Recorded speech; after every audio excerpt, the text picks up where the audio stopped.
ನಮಸ್ಕಾರ ಗೆಳೆಯರಿ, stock market Kannada ಚಾನಲ್ಗೆ ಸ್ವಾಗತ ಸುಸ್ವಾಗತ.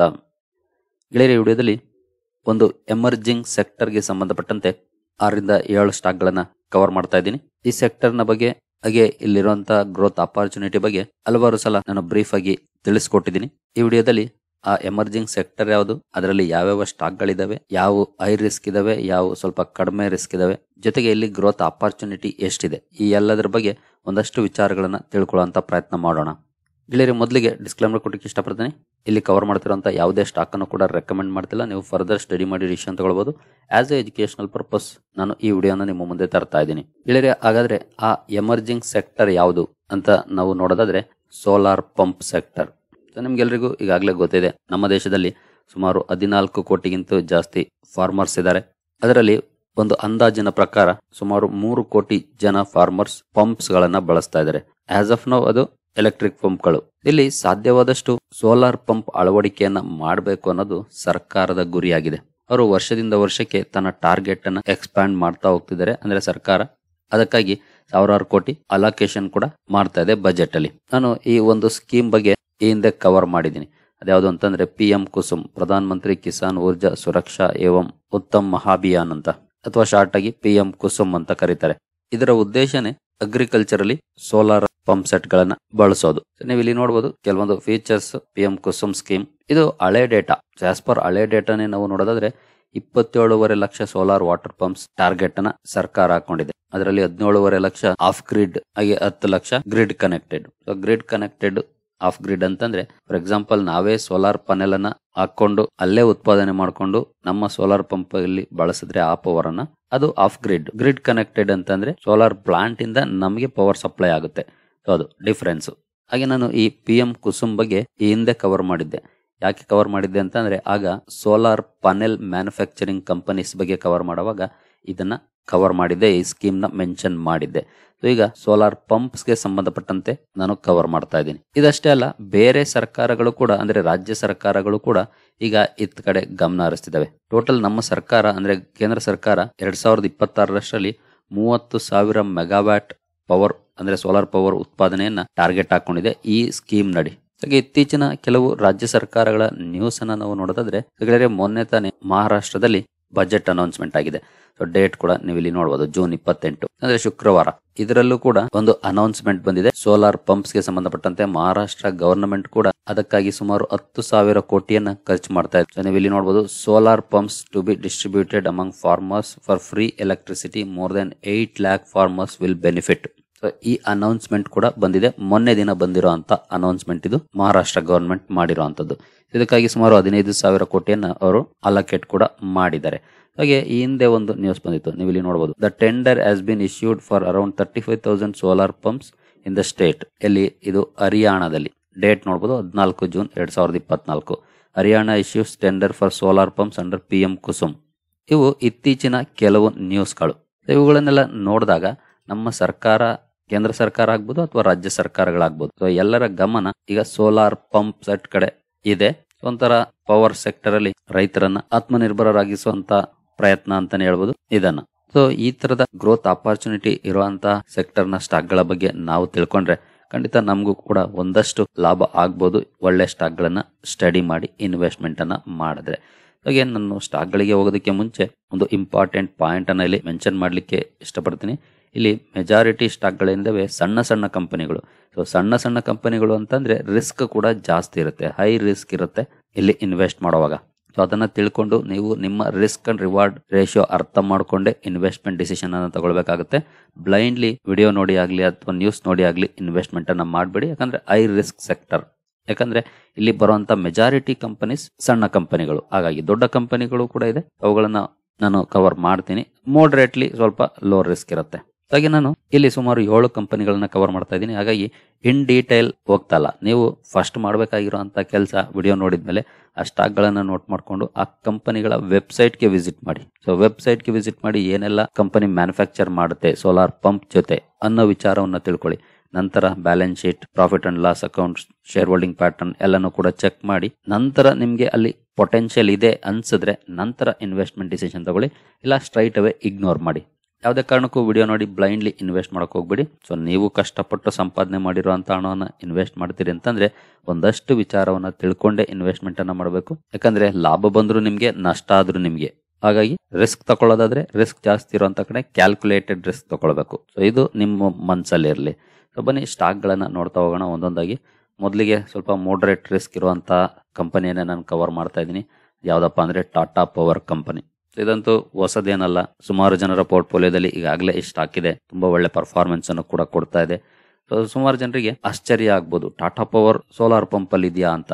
ಇಲ್ಲಿ ನಮ್ಗೆ ಒಂದು ಅಡ್ವಾಂಟೇಜ್ ಏನಪ್ಪಾ ಅಂತಂದ್ರೆ ಈ ಕಂಪನಿ ಸೋಲಾರ್ ಪವರ್ ಅಷ್ಟೇ ಅಲ್ಲ, ಇವಿ ನಲ್ಲೂ ಕೆಲಸ ಮಾಡುತ್ತೆ. ಸೊ ಎರಡು ಎಮರ್ಜಿಂಗ್ ಸೆಕ್ಟರ್ ಆಗ್ಬಿಡುತ್ತೆ. ಸೋಲಾರ್ ಪವರ್ ಇದೆ, ಪಂಪ್ ಸೆಗ್ಮೆಂಟ್ ಅಲ್ಲಿ ಕೆಲಸ ಮಾಡುತ್ತಾ ಅನ್ನೋದು ಕೆಲವರಿಗೆ ಆಶ್ಚರ್ಯ ತರುತ್ತೆ. ಸೊ ಕಂಪನಿಯ ವೆಬ್ಸೈಟ್ ಗೆ ವಿಸಿಟ್ ಮಾಡಬೇಕಾಗಿರೋದು ಇದೇ ಕಾರಣಕ್ಕೆ. ಸೊ ನಾವೇನಾದ್ರು ಕಂಪನಿಯ ವೆಬ್ಸೈಟ್ ಗೆ ವಿಸಿಟ್ ಮಾಡಿದ್ರೆ ನೋಡ್ಬೋದು ಟಾಟಾ ಪವರ್ ಸೋಲಾರ್ ಇಲ್ಲಿದೆ, ನೋಡ್ಬೋದು solar pump transforming the rural landscape. ಕಂಪನಿಯ ವೆಬ್ಸೈಟ್ ಅಲ್ಲಿ ಕಂಪನಿನೇ ಸ್ವತಃ ಕೊಟ್ಟಿರುವಂತ ವಿಚಾರಗಳಿವು. ಸೊ ನೋಡಬಹುದು Tata power solar offers both DC and AC range of solar water pumps with both surface and submersible categories. These pumps help reduce farmers' dependency on expensive fuels and their maintenance cost as opposed to conventional irrigation systems. ಹಾಗೆ ಇಲ್ಲಿ ನೋಡಬಹುದು ಇಲ್ಲಿವರೆಗೂ ಇಂಡಿಯಾದಲ್ಲಿ 97,000 pumps ಅನ್ನ ಈಗಾಗಲೇ install ಮಾಡಿದೆ Tata power. So ಇದು ಕೂಡ under the PM Kusum scheme ಕೆಲಸ ಮಾಡ್ತಾ ಇದೆ. ಸೊ ಅದರ ಲಾಭವನ್ನು ಕೂಡ ಫಾರ್ಮರ್ಸ್ ಗೆ ಕೊಡ್ತಾ ಇದೆ. ಅದನ್ನ ಕ್ಲಿಯರ್ ಆಗಿ ಇಲ್ಲಿ ನೋಡಬಹುದು. ಹಾಗೆ ಈ ವೆಬ್ಸೈಟ್ ಗೆ ಹೋದ್ರೆ ಪಂಪ್ ಪರ್ಚೇಸ್ ಪ್ರೋಸೆಸ್ ಕೂಡ ಸಿಗುತ್ತೆ. ಅದು ಸ್ಟೇಟ್ ವೈಸ್ ಯಾವೆಲ್ಲ ಸ್ಟೇಟ್ ಗಳಲ್ಲಿ ಇದೆ ಅನ್ನೋದನ್ನು ಕೂಡ ಇಲ್ಲಿದೆ ನೋಡಬಹುದು. ಡೀಟೇಲ್ಸ್ ಇಲ್ಲಿದೆ ನೋಡಬಹುದು, ಏನೇನ್ ಬೇಕಾಗುತ್ತೆ ಅಂತ ಕೂಡ ಇದೆ. ಜಸ್ಟ್ ಇದನ್ನ ಕ್ಲಿಕ್ ಮಾಡಿದ್ರೆ ಸಾಕು. ಸೊ ಕರ್ನಾಟಕ ಕ್ಲಿಕ್ ಮಾಡಿದೀನಿ, ನೋಡಬಹುದು ಈ ಮಾಹಿತಿ ಬಂದಿದೆ. ಇಲ್ಲಿ KREDL.info.in ಗೆ ಹೋಗಿ ರಿಜಿಸ್ಟರ್ ಮಾಡಬೇಕಾಗುತ್ತೆ. ಇನ್ ಕೇಸ್ ನಾವು ಇಂಟ್ರೆಸ್ಟೆಡ್ ಇದೀವಿ ಅಂತ ಅಂದ್ರೆ ನೀವು ಮಾಡ್ಬೇಕಾಗಿರೋದಿಷ್ಟೇ. ಇನ್ ಕೇಸ್ ಯಾರಾದ್ರೂ ಅವಶ್ಯಕತೆ ಇದ್ರೆ, ಯಾಕಂದ್ರೆ ತುಂಬಾ ಜನ ವಿಡಿಯೋ ನೋಡ್ತಾ ಇರ್ತೀರಿ, ಯಾರಿಗಾದ್ರೂ ಸೋಲಾರ್ ಪಂಪ್ ಗೆ ಇಂಟ್ರೆಸ್ಟ್ ಇದ್ದು ನೀವು ಬಳಸಬೇಕು ಅಂತ ಇದ್ರೆ ಗೂಗಲ್ ಅಲ್ಲಿ ಟಾಟಾ ಪವರ್ ಸೋಲಾರ್ ಅಂತ ಸರ್ಚ್ ಮಾಡಿ ಸಿಗುತ್ತೆ. ಈ ಲಿಂಕ್ ಅದರಲ್ಲಿ ಹೋಗಿ ನೋಡಬಹುದು ಒಂದ್ಸಲ. ಸೊ ಓವರ್ ಆಲ್ ಹೇಳ್ಬೇಕಂದ್ರೆ ಟಾಟಾ ಪವರ್ ಕೂಡ ಸೋಲಾರ್ ಪಂಪ್ ಸೆಗ್ಮೆಂಟ್ ಅಲ್ಲಿ ಕೆಲಸ ಮಾಡುತ್ತೆ. ಸೊ 1.39 ಲಕ್ಷ ಕೋಟಿ ಮಾರ್ಕೆಟ್ ಕ್ಯಾಪ್ ಇರುವಂತಹ ಕಂಪನಿ. ಇದು ಸ್ವಲ್ಪ ಲೋ ರಿಸ್ಕ್ ಸ್ಟಾಕ್ ಅಂತಾನೆ ಹೇಳ್ಬೋದು. ಯಾಕಂದ್ರೆ ಟಾಟಾ ಪವರ್ ಈ ಹಿಂದಿನಿಂದನೂ ಇರುವಂತಹ ಕಂಪನಿ. ಜೊತೆಗೆ ಸೋಲಾರ್ ಪ್ಲಾಂಟ್ಸ್ ಗಳಲ್ಲೂ ಕೂಡ ಕೆಲಸ ಮಾಡುತ್ತೆ. EV ಚಾರ್ಜಿಂಗ್ ಸ್ಟೇಷನ್ಸ್ ಅನ್ನ ಸೆಟಪ್ ಮಾಡುತ್ತೆ. ಈ ರೀತಿ ವೇರಿಯಸ್ ಬಿಸ್ನೆಸಸ್ ಇದೆ. ಸೊ ಸೋಲಾರ್ ಪಂಪ್ ಕೂಡ ಈಗ ಅದರಲ್ಲೇ ಸೇರ್ಕೊಂಡಿದೆ. ಸ್ಟಡಿ ಮಾಡಬಹುದು. ಲಾಸ್ಟ್ 1 ಇಯರ್ ಪರ್ಫಾರ್ಮೆನ್ಸ್ ಅನ್ನು ನೋಡಿದ್ರೆ ಆಲ್ಮೋಸ್ಟ್ ಡಬಲ್ ಆಗಿದೆ 1 ಇಯರ್ ಅಲ್ಲಿ. ಹಾಗೆ 5 ಇಯರ್ಸ್ ಪರ್ಫಾರ್ಮೆನ್ಸ್ ಅನ್ನು ನೋಡಿದ್ರೆ 539 ಪಾಯಿಂಟ್ಸ್. ಮ್ಯಾಕ್ಸಿಮಮ್ ಪರ್ಫಾರ್ಮೆನ್ಸ್ ಅನ್ನು ನೋಡಿದ್ರೆ 2007ರಿಂದ ಅಂತ ಒಳ್ಳೆ ಪರ್ಫಾರ್ಮೆನ್ಸ್ ಇರಲಿಲ್ಲ, ಡೌನ್ ಇತ್ತು ಸ್ಟಾಕ್. ಬಟ್ ಯಾವಾಗ ಸೋಲಾರ್ ಅಂಡ್ EV ಶುರುವಾಯಿತು ಆಗ ಈ ಸ್ಟಾಕ್ ಅಲ್ಲಿ ರಾಕೆಟ್ ರ್ಯಾಲಿ ಬಂದಿದೆ. 2020 ಇಂದ ಆಲ್ಮೋಸ್ಟ್ 800% ರಿಟರ್ನ್ಸ್ ಅನ್ನು ಕೊಟ್ಟಿದೆ. ಸ್ಟಡಿ ಮಾಡಬಹುದು, ಖಂಡಿತ ಪೊಟೆನ್ಶಿಯಲ್ ಇರುವಂತಹ ಕಂಪನಿ ಈಗಲೂ ಕೂಡ. ಬಟ್ ಲಾಂಗ್ ಟರ್ಮ್ಗೆ ಕನ್ಸಿಡರ್ ಮಾಡಿ, ಶಾರ್ಟ್ ಟರ್ಮ್ ಅಲ್ಲಿ ಏನಾಗುತ್ತೆ ಅಂತ ಗೊತ್ತಿರೋದಿಲ್ಲ. ಸೊ ನೆಕ್ಸ್ಟ್ ಇನ್ ಮುಂದೆ ಬರುವಂತಹ ಸ್ಟಾಕ್ ಗಳೆಲ್ಲ ಕೂಡ ರಿಸ್ಕಿ ಸ್ಟಾಕ್ ಗಳೇ ಆಗಿರ್ತವೆ. ಬನ್ನಿ ಒಂದೊಂದಾಗಿ ಅವುಗಳನ್ನು ಕೂಡ ನೋಡ್ತಾ ಹೋಗೋಣ. ಸೊ ಮೊದಲನೇ ಸ್ಟಾಕ್, ಮೊದಲನೇದಲ್ಲ ಎರಡನೇ ಸ್ಟಾಕ್ ಇದು ಶಕ್ತಿ ಪಂಪ್ಸ್. ನಿನ್ನೆ ಅಂತ ನೋಡಬಹುದು 5% ಅಪ್ಪರ್ ಸರ್ಕ್ಯೂಟ್ ಅಲ್ಲಿ ಸ್ಟಾಕ್ ಕ್ಲೋಸಿಂಗ್ ಅನ್ನು ಕೊಟ್ಟಿದೆ.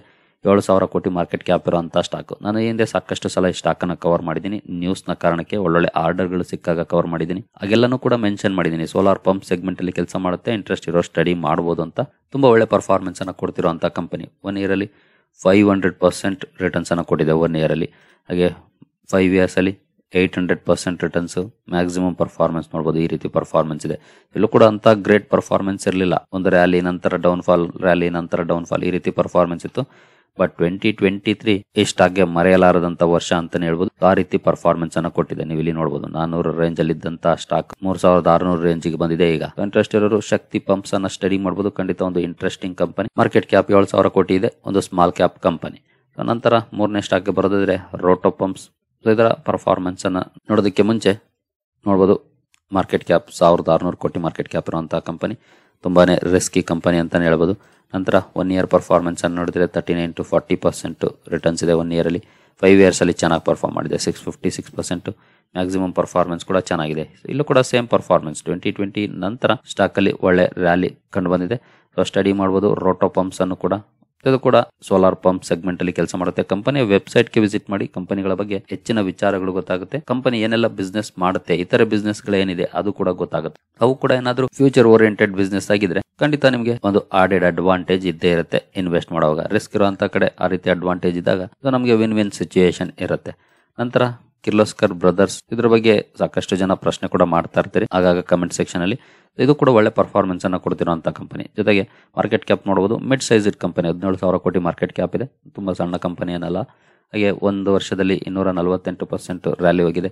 5 ಇಯರ್ಸ್ ಅಲ್ಲಿ 1058%. ಹಾಗೆ ಮ್ಯಾಕ್ಸಿಮಮ್ ಪರ್ಫಾರ್ಮೆನ್ಸ್ ಕೂಡ ನೋಡಬಹುದು. ಈ ರೀತಿ ಪರ್ಫಾರ್ಮೆನ್ಸ್ ಅನ್ನು ಕೊಟ್ಟಿರುವಂತಹ ಕಂಪನಿ ಕಿರ್ಲೋಸ್ಕರ್ ಬ್ರದರ್ಸ್. ಇದನ್ನು ಕೂಡ ಸ್ಟಡಿ ಮಾಡಬಹುದು. ನಂತರ ನೆಕ್ಸ್ಟ್ ಆಗ ಬರೋದಾದ್ರೆ KSP ಲಿಮಿಟೆಡ್. ಇದು ಕೂಡ ಸೋಲಾರ್ ವಾಟರ್ ಪಂಪ್ ಸೆಗ್ಮೆಂಟ್ ಅಲ್ಲಿ ಕೆಲಸ ಮಾಡುತ್ತೆ.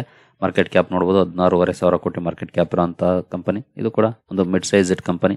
ನಂತರ 1 ಇಯರ್ ಪರ್ಫಾರ್ಮೆನ್ಸ್ ಅನ್ನು ನೋಡಿದ್ರೆ 116% ಇದೆ. ನಂತರ 5 ಇಯರ್ಸ್ ಅಲ್ಲಿ 550% ರ್ಯಾಲಿ ಬಂದಿದೆ. ನಂತರ ಮ್ಯಾಕ್ಸಿಮಮ್ ಪರ್ಫಾರ್ಮೆನ್ಸ್ ನೋಡಬಹುದು. ಕನ್ಸಿಸ್ಟೆಂಟ್ ಪರ್ಫಾರ್ಮೆನ್ಸ್ ಇದೆ. ಸ್ಲೋ ಆಗಿ ಮೂವ್ ಆಗಿರ್ಬೋದು, ಬಟ್ ಕನ್ಸಿಸ್ಟೆಂಟ್ ಆಗಿ ಕಂಪನಿ ಪರ್ಫಾರ್ಮ್ ಮಾಡಿದೆ. ಲಾಂಗ್ ಟರ್ಮ್ ಅಲ್ಲಿ ಇನ್ವೆಸ್ಟ್ ಮಾಡಿದವರಿಗೆ ಖಂಡಿತ ಲಾಭವನ್ನು ಕೊಟ್ಟಿದೆ ಅಂತಾನೆ ಹೇಳ್ಬೋದು KSB ಲಿಮಿಟೆಡ್. ಇದ್ರ ಬಗ್ಗೆ ಕೂಡ ನೀವು ಡೀಟೇಲ್ ಆಗಿ ಸ್ಟಡಿ ಮಾಡಬಹುದು. ಖಂಡಿತ interesting company solar water pump segment ಅಲ್ಲಿ. ನಂತರ Crompton Greaves consumer electricals. So ಈ ಕಂಪನಿ ಕೂಡ ಪಂಪ್ ಸೆಗ್ಮೆಂಟ್ ಅಲ್ಲಿ ಕೆಲಸ ಮಾಡುತ್ತಾ ಅಂತ ಆಶ್ಚರ್ಯ ಆಗ್ಬೋದು. ಖಂಡಿತ ಈ ಕಂಪನಿ ಕೂಡ ಈ ಸೆಗ್ಮೆಂಟ್ ಅಲ್ಲಿ ಇದೆ. ಮಾರ್ಕೆಟ್ ಕ್ಯಾಪ್ ಅನ್ನು ನೋಡಬಹುದು. ಇದು ಕೂಡ ಮಿಡ್ ಸೈಜ್ಡ್ ಕಂಪನಿ, 26,000 ಕೋಟಿ ಮಾರ್ಕೆಟ್ ಕ್ಯಾಪ್ ಇರುವಂತಹ ಕಂಪನಿ.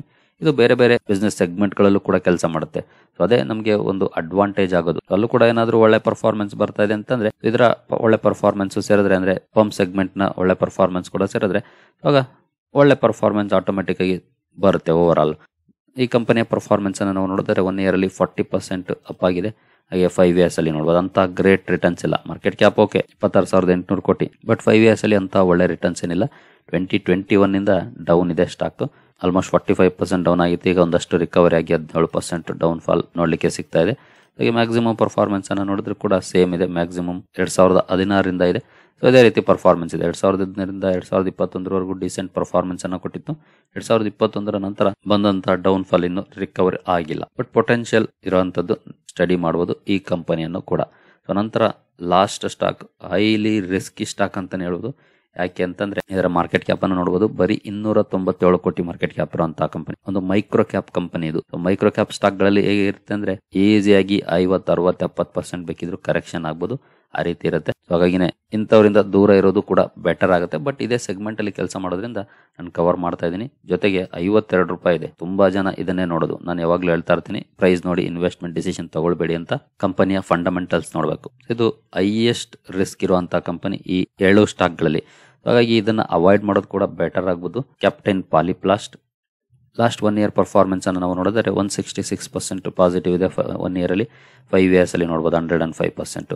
ಕರೆಕ್ಷನ್ ನೋಡಬಹುದು ನೀವು ಇಲ್ಲಿ 2021 ಮೇ ಇಂದ ನೋಡಿ 65%. ಸೊ ಯಾಕೆ ಮೈಕ್ರೋ ಕ್ಯಾಪ್ ರಿಸ್ಕಿ ಸ್ಟಾಕ್ಗಳು ಅಂತಂದ್ರೆ ಇದೇ ಕಾರಣಕ್ಕೆ. ನಾನು ಅವಾಗಲೇ ಹೇಳಿದಾಗೆ 50, 60, 70% ಈಸಿಯಾಗಿ ಕರೆಕ್ಷನ್ ಆಗ್ತವೆ ಸ್ಟಾಕ್ಗಳು. ಸೊ ಅಂತಹ ಸಮಯದಲ್ಲಿ ಹೋಲ್ಡ್ ಮಾಡಕ್ ಕಷ್ಟ ರಿಟೇಲ್ ಇನ್ವೆಸ್ಟರ್ಗಳಿಗೆ. ಹಾಗಾಗಿನೇ ಇಂಥ ಸ್ಟಾಕ್ಗಳನ್ನು ಅವಾಯ್ಡ್ ಮಾಡೋದು ಕೂಡ ಬೆಟರ್ ಡಿಸಿಷನ್ ಆಗುತ್ತೆ. ಜೊತೆಗೆ ಅಂತ ಗ್ರೇಟ್ ರಿಟರ್ನ್ಸ್ ಇಲ್ಲ. 5 ಇಯರ್ಸ್ ಅಲ್ಲಿ 1000% ರಿಟರ್ನ್ಸ್ ಕೊಟ್ಟಿದೆ ಅಂತಂದ್ರೆ ಅದು ಒಂಥರ. ಬರೀ 105% ಒಂದು ಲಾರ್ಜ್ ಕ್ಯಾಪ್ ಕಂಪನಿ ತರ ರಿಟರ್ನ್ಸ್ ಕೊಟ್ಟಿದೆ. ಏನೋ 1000% ರಿಟರ್ನ್ಸ್ ಕೊಟ್ಬಿಟ್ಟು ಒಂದು 50%, 60% ಕರೆಕ್ಷನ್ ಆಗಿ ಮತ್ತೆ ರಿಕವರ್ ಆಗಿದೆ ಅಂದ್ರೆ ಅದು ಬೇರೆ ವಿಚಾರ. ಬಟ್ ಇಲ್ಲಿ ಆ ರೀತಿ ರಿಟರ್ನ್ಸ್ ಕೂಡ ಸಿಕ್ಕಿಲ್ಲ. ಸೊ ಆ ಪಾಯಿಂಟ್ ಆಫ್ ವ್ಯೂ ನಲ್ಲಿ ನೋಡಿದ್ರು ಕೂಡ ಅಂತ ಒಳ್ಳೆ ಡಿಸಿಷನ್ ಆಗೋದಿಲ್ಲ. ನೋಡ್ಬೋದು. ಜೊತೆಗೆ ಸ್ಲೋ ಆಗಿ ಮೂವ್ ಆಗುವಂತ ಸ್ಟಾಕ್ ಒಂದು ಲಾರ್ಜ್ ಕ್ಯಾಪ್ ತರ ಮೂವ್ ಆಗುತ್ತೆ, ಮೈಕ್ರೋ ಕ್ಯಾಪ್ ಆಗಿದ್ರು ಕೂಡ. ಹಾಗಾಗಿ ರಿಸ್ಕ್ ಇದ್ದದೆ. ಸೊ ಬೇಕಿದ್ರೆ ಅವಾಯ್ಡ್ ಮಾಡೋದು ಕೂಡ ಬೆಟರ್. ಬಟ್ ಕಂಪನಿಯ website and profit and loss account, balance sheet ಎಲ್ಲಾನು ಕೂಡ ಚೆಕ್ ಮಾಡಿ ನಂತರ ನಿಮ್ಗೆ ಏನ್ ಅನ್ಸುತ್ತೆ ಅದ್ರ ಮೇಲೆ ಡಿಸಿಷನ್ ತಗೊಳ್ಳಿ. ಬಟ್ 52 ರೂಪಾಯಿ ಇದೆ, ಕಡಿಮೆ ಇದೆ, ಟ್ರೈ ಮಾಡೋಣ ಅಂತ ಟ್ರೈ ಮಾತ್ರ ಮಾಡಬೇಕು, ಹೋಗ್ಬೇಡಿ. ಯಾಕಂದ್ರೆ ಇದು ವರ್ಸ್ಟ್ ಡಿಸಿಷನ್ ಆಗುತ್ತೆ ಆ ರೀತಿ ನೀವು ಮಾಡಿದ್ರೆ. ಕಂಪನಿ ಬಗ್ಗೆ ತಿಳ್ಕೊಂಡು ಅಲ್ಲಿ ಪೊಟೆನ್ಶಿಯಲ್ ಇದೆ ಅಂತ ಮಾತ್ರ ಇನ್ವೆಸ್ಟ್ ಮಾಡಿ. ಯೂಶಲಿ ನಾನು ಇಷ್ಟು ರಿಸ್ಕ್ ಇರುವಂತವನ್ನ ಅವಾಯ್ಡ್ ಮಾಡ್ತೀನಿ. ಬಟ್ ಈ ಸೆಗ್ಮೆಂಟ್ ಅಲ್ಲಿ ಕೆಲಸ ಮಾಡುವಂತ ಒಂದು ಕಂಪನಿ ಆಗಿರೋದ್ರಿಂದ ಸ್ಟಿಲ್ ನಾನು ನಿಮ್ಮ ಮುಂದೆ ತಂದಿದ್ದೀನಿ. ಹಾಗೆ ಇನ್ನು ಕೆಲವು SME ಸ್ಟಾಕ್ ಗಳಿದಾವೆ. ಸೋಲೆಕ್ಸ್ ಎನರ್ಜಿ ಆಗ್ಬೋದು, ಆಲ್ಫೆಕ್ಸ್ ಸೋಲಾರ್ ಆಗ್ಬೋದು. ಇವೆಲ್ಲರೂ ಕೂಡ SME ಸೆಗ್ಮೆಂಟ್ ಅಲ್ಲಿ ಇರುವಂತವು. ಅವುಗಳನ್ನ ಬಲ್ಕ್ ಅಲ್ಲೇ ಬೈ ಮಾಡಬೇಕಾಗುತ್ತೆ. ಹಾಗಾಗಿ ಅವನ್ನ ಕವರ್ ಮಾಡಿಲ್ಲ. ಬೇಕಿದ್ರೆ ಅವುಗಳನ್ನು ಕೂಡ ಸ್ಟಡಿ ಮಾಡಬಹುದು. ಆ ಕಂಪನಿಗಳು ಕೂಡ ಈ ಸೋಲಾರ್ ಪಂಪ್ಸ್ ಅಲ್ಲಿ ಕೆಲಸ ಮಾಡ್ತವೆ. ಸರಿ ಗೆಳೆಯರಿ, ಸೊ ಈ ಎಮರ್ಜಿಂಗ್ ಸೆಕ್ಟರ್ ಬಗ್ಗೆ ತಿಳ್ಕೊಂಡಿದ್ದೀರಿ. ಕಂಪನಿಗಳನ್ನ ಸ್ಟಡಿ ಮಾಡಿ ಸೊ ಯಾವುದು ಬೆಸ್ಟ್ ಅಂತ ನಿಮ್ಗೆ ಅನ್ಸುತ್ತೋ ಅದ್ರ ಮೇಲೆ ಇನ್ವೆಸ್ಟ್ಮೆಂಟ್ ಡಿಸಿಷನ್ ತಗೊಳ್ಳಿ. ಸರಿ ಗೆಳೆಯರಿ, ಈ ವಿಡಿಯೋ ನಿಮಗೆ ಇಷ್ಟ ಆಗಿದೆ ಅಂದ್ಕೊಳ್ತೀನಿ. ಮುಂದಿನ ವಿಡಿಯೋದಲ್ಲಿ ಸಿಗೋಣ. ಅಲ್ಲಿವರೆಗೂ ಜೈ ಹಿಂದ್, ಜೈ ಕರ್ನಾಟಕ.